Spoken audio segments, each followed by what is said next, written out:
Good morning, good afternoon, or good evening, whatever time it is in your neck of the woods. This is Tony, and welcome to today's video. Today we're going to be looking over the update 7.3 overview from Pixonic. All credit to them for this video. We'll be looking at it, talking about it, and going over all the new additions to the game.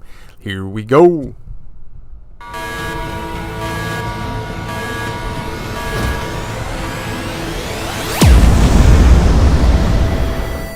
You just saw it, Commanders. You get gunnery support on the scale worthy of your robots.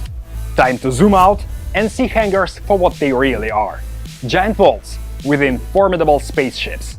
These spaceships transport your robots from Mars to Earth and back, and with corporate conflicts simmering on both planets, these vessels travel heavily armed. You can now call upon their support in battle. Wait for the cannons to calibrate. Wait a bit more. Now, press that button. Unleash an ionic hell on your target. Pew, pew, pew, pew, pew. Your enemies will surely notice that the ship aims for them. If they choose to stand their ground, everyone within the damage radius takes the hit. Remember, the better you perform in battle, the more often you can use orbital support. You can request it as many times as you want. You don't have to be aggressive. Ships like Mantis specialize in defense. They'll Okay, just to stop there for 1 second, it says you could use it as many times as you want. Really, you could use it about 1 to 2 times. It's not going to charge up any more often than that. When you're marked on the ground and you see where that orbital strike is going to hit, you have a few seconds to get out of the way. So it's definitely counterable. It's not like it's this invincible thing. And also now they're talking about the defensive one, the Mantis, the one that heals you, the ones that puts an Aegis shield on you and your teammate if they're also within that bubble. So I can see this being super useful for big brawling melee situations or to help protect a friendly Titan that's under fire. There's many different uses for this. I see it being very, very interesting. cover you and your allies with energy shields. If the team plays cohesively, of course.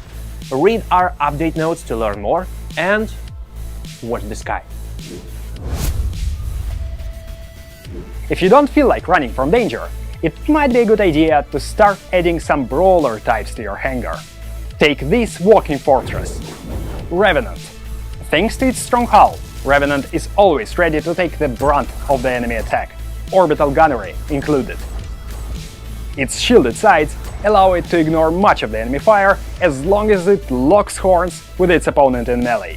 And melee is what Revenant excels at. You just need to get within range and then whoosh, teleport to the target to dictate the play. Oh, and sound blasters. They don't work that well against Revenant. Watch our video to see Phantom's big brother in action. Okay, so what they're talking about is the sonic damage dealt to the Revenant while in his ability, he is able to heal that back up. So that is huge. That is very, very huge, and an indirect nerf to the sonic weapons. I think that this Revenant is going to be the ultimate brawler. I could already picture a ton of these things battling it out at center with a Demeter or two, protecting and healing up as well. I think there's going to be huge damage numbers to come after this guy enters the battlefield. I think that it's going to be replacing Fenrir's in a lot of the top meta clans hangars. This is going to be a game changer for everybody. Seems like a very, very fun, very interesting robot, man. I cannot wait to get this thing on the battlefield and show you guys how it works and what it's really about. You know, I'm always going to give you guys the honest review. I'm not ever going to sugarcoat things. I'm going to give it to you straight. Like, some people like me for that, some people don't. But that's just who I am. All right, let's take a look at this. These are the chests for the special delivery.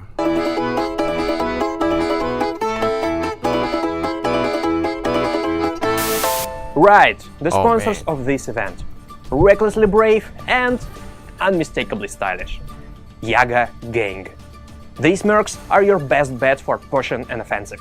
You can easily tell them by their style. Say no to the dreary green and brown. You won't hide the robot on battlefield anyway, so choose bright colors. And if you get destroyed, it will at least look cool. That is what Svyatogor Belov tells his fellows in arms. And he knows what he's doing.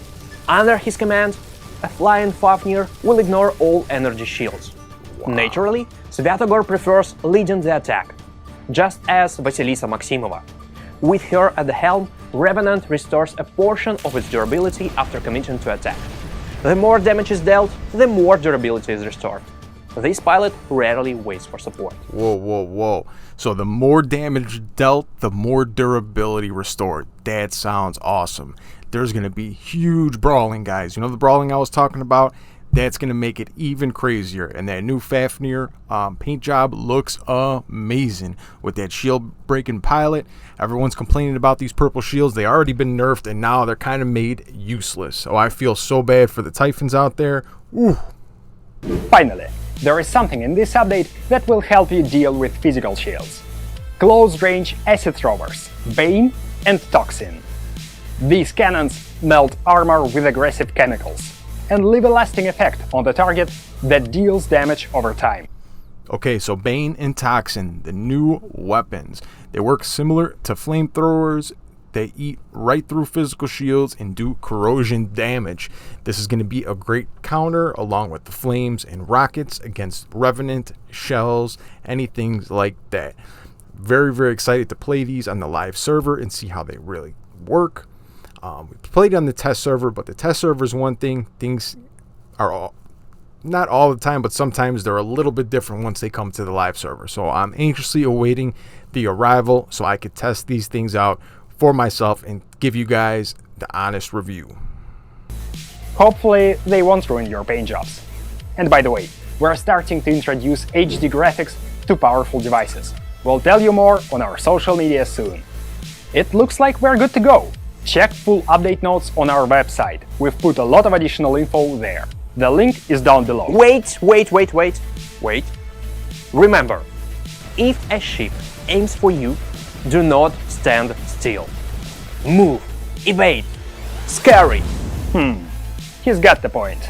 Be on the move, survive, and happy hunting, Commanders. Tell us in the comments how you feel about this update. If you're up for more War Robots content, we got some. In this video... Okay, now I'm going to show you guys some of the stuff they didn't talk about that is in the patch notes. I know it's here. Boom! Pull it up. Moon Map.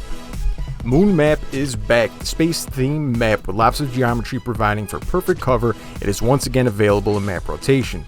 We've reworked it from scratch so that it's compatible with the remastered version of the game. We've also introduced some notable visual improvements, including reworked lighting and better textures. Vortex-type mission fans, it's your time. Look at that, man. And from the test server last weekend, this map looked, felt, and played wonderfully. I cannot wait for this thing to be back. This is one of the things I am most excited about this update. And bug fixes. Fix squad interface disappearing for the new squad leader after squad leadership is transferred. Fix infinite loading on the post-combat screen. Fix shock training striker weapons missing Hawk at certain angles. Fix Jadam and solid Gauss weapons missing Shell at certain angles. Fix Terran weapons missing Orochi and Megalodon Orochi at certain angles. Fix Gauss weapons missing the target at point blank in close range when equipped on Jaeger. Fix splash damage effect of Exodus weapon. Fix small accuracy issues on a wide range of weapons. Various visual fixes and tweaks to maps and performance and minimal graphics presets. Various optimization tweaks. Hopefully they did something with the there's been a lot of lag, a lot of rubber banding, and also I've had a lot of issues where I reconnect or I just cannot drop into the map whatsoever, and I'm just staring at the map, and it puts my team at a disadvantage, and I really don't like that. That being said, this is all. I appreciate you guys so much. If you haven't already, please consider subscribing. It helps the channel out tremendously. We are on our push for 7K subs. I appreciate you all. Hope everybody has a great day and keep coming back.